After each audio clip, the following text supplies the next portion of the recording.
Phénomène qui prend de l'ampleur, l'achat de terrains agricoles, une nouvelle facette de la mondialisation. À cause de la sécheresse ou de l'explosion démographique, certains pays n'arrivent plus à produire de quoi nourrir leur population.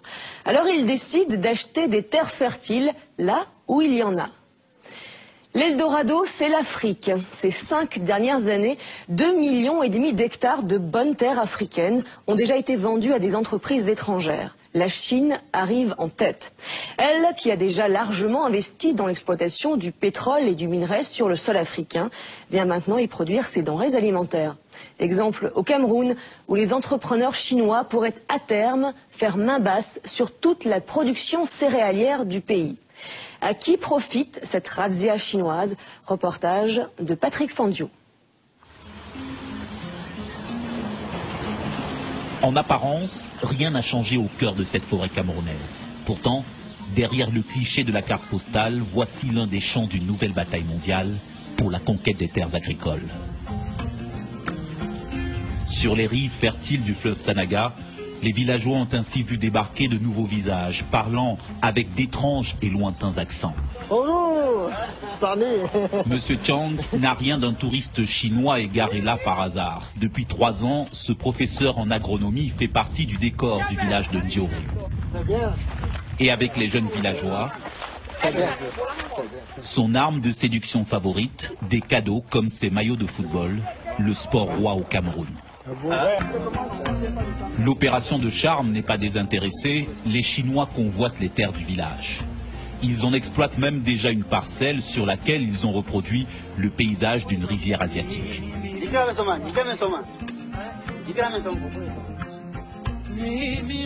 Du haut de son poste de contrôle, M. Li, le nouveau contremaître, il surveille ses ouvriers camerounais qui préparent la future récolte de riz.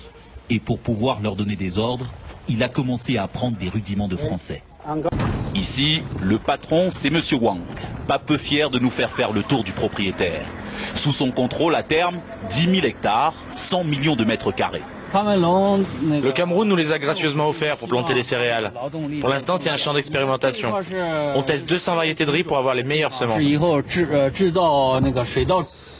Semences et décors de rizières chinoises reproduites jusqu'au poste de surveillance, où est gravé l'inévitable poème patriotique célébrant l'odeur du riz. Encore maintenant. Une vingtaine de techniciens depuis 2 ans dans le centre du Cameroun, appartenant à une société d'État chinoise qui, en Afrique, cible les meilleures terres agricoles.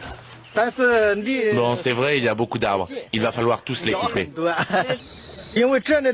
Mais il y a du soleil, la terre est très fertile et l'eau coule en abondance.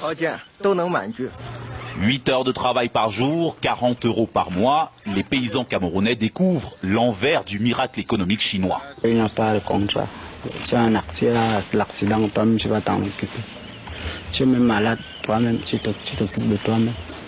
Nous travaillons comme les temporaires. Ça veut dire que aujourd'hui tu peux venir au travail, demain tu es au quartier. Bon. Bien. Ce whisky chinois à base de riz sera bientôt made in Cameroun. Moi, patron. Le patron d'ICO, comme beaucoup d'autres en Chine, encourage les ouvriers agricoles comme lui à émigrer vers les pays africains.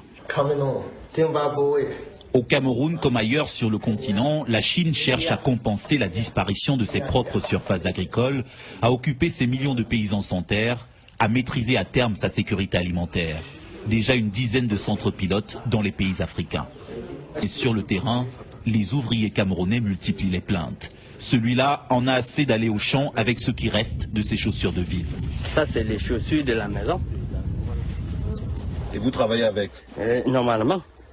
Le professeur Chang lui rappelle que les bottes ne sont distribuées qu'une fois par an à la saison des pluies.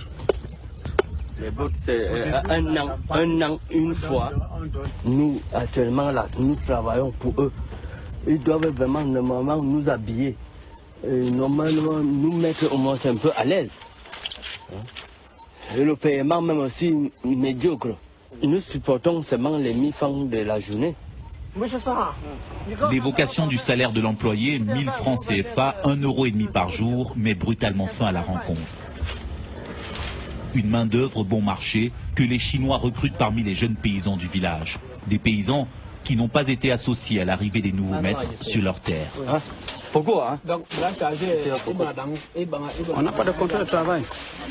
On n'a pas de contrat. Puisque le contrat est verbal. On n'a pas eu un contrat par écrit. Avant, ces paysans pratiquaient de la culture de subsistance sur les terres que convoitent aujourd'hui les Chinois du groupe ICO. Des terres qu'ils ont dû quitter précipitamment. Un mois avant, ils sont venus nous signaler que bon, les Chinois vont venir s'installer là. Bon, ils sont arrivés. Alors, ils ont demandé à tout le monde d'arracher les maniocs. Même si ce n'est pas maturité. Ils ont donné au trop 2 semaines. Ils ont commencé à cultiver. Ils ont commencé à battre les palmiers, à défricher les champs de manioc, tout ça. Ils demandent même aux habitants de quitter. Les Chinois? Les Chinois, que c'est leur terrain. Et c'est normal.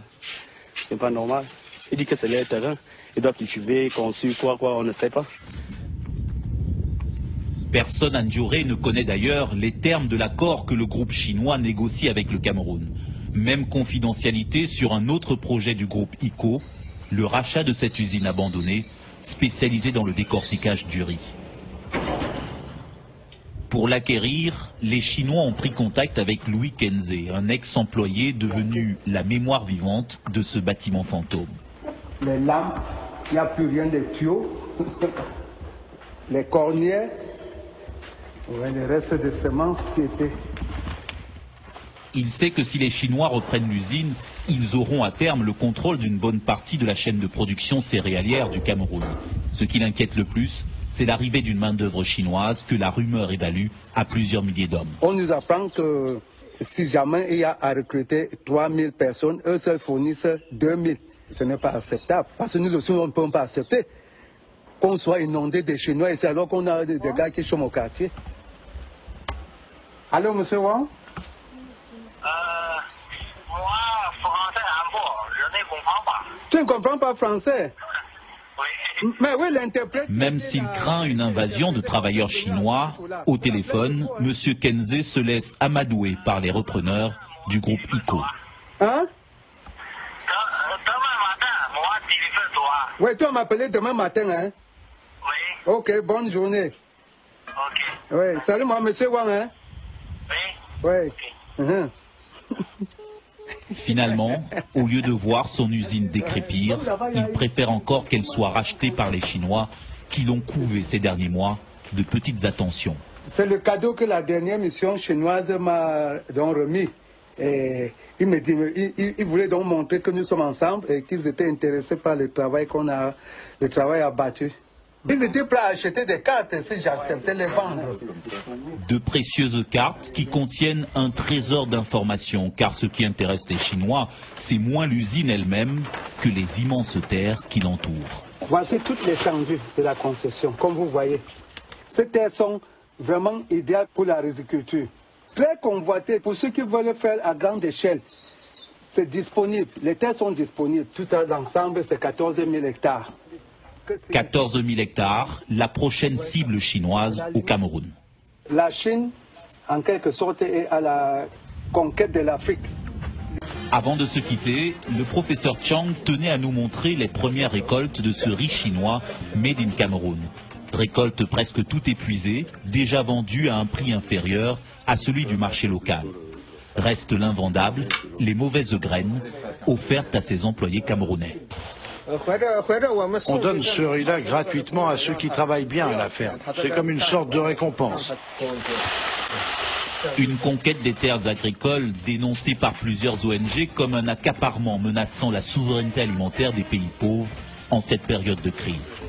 Pas de problème, pas de problème. Mais sur le terrain, comme au Cameroun, la réalité est souvent plus ambiguë, entre deux sentiments. L'opportunité de voir se développer avec les Chinois une agriculture plus productive, mais aussi le risque de devoir, à l'avenir, dépendre de leur bon vouloir pour se nourrir. La terre étant devenue à son tour une ressource stratégique, au même titre que le pétrole ou les minerais.